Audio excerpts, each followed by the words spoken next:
we have individuals who are religious fundamentalists, religious fanatics, and this is the expression, RT-PCR, real-time PCR expression of the VMAT2 gene.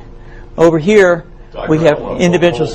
So let me complete. So over here, we have individuals who are not particularly fundamentalists, not particularly religious, and you can see there's a much reduced expression of this particular gene, the VMAT2 gene.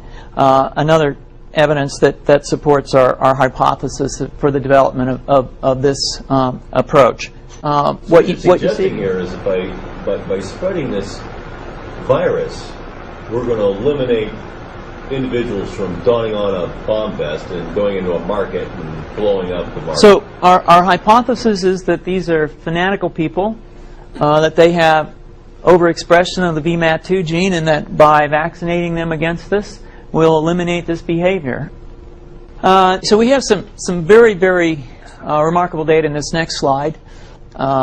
Here we have two brain scans. These are fMRIs. These are two different individuals with different levels of expression of VMAT2. On top is an individual who's a religious fanatic, an individual, and we've repeated this numerous times, that has high levels of VMAT2.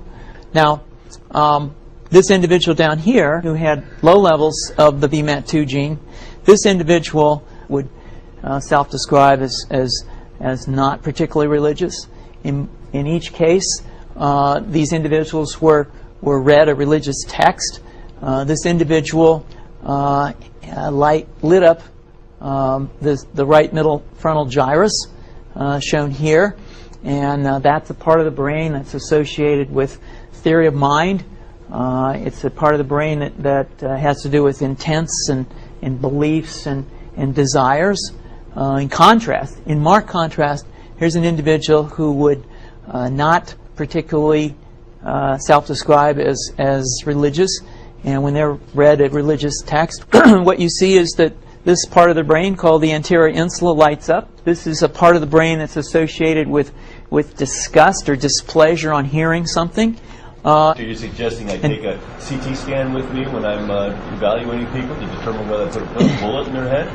So the data that I'm presenting here supports the concept that we're proposing, and I think that we would not propose to do CT scans or fMRIs on individuals out in the hinterlands of Afghanistan. The virus would immunize against this VMAT2 gene, and that would have the effect that you see here, which is it's essentially to turn a fanatic into a normal person. And we think that will have major effects in the Middle East. How would you suggest that this is going to be dispersed? Aerosol? Well, so the present plan and the tests that we've done so far have used respiratory viruses, such as flu or rhinoviruses, and we believe that that's a satisfactory way to get the exposure of the largest part of the population. Most of us, of course, have been exposed to both of those viruses, and we're quite confident that this will be a very successful approach. This is fascinating. What's the name of this proposal? Yeah, so the name of this project is FunVax, which is the vaccine for religious fundamentalism. And you have a proposal already? The proposal has just been submitted, and I think that the data that I have shown you today would support the development of this project, and we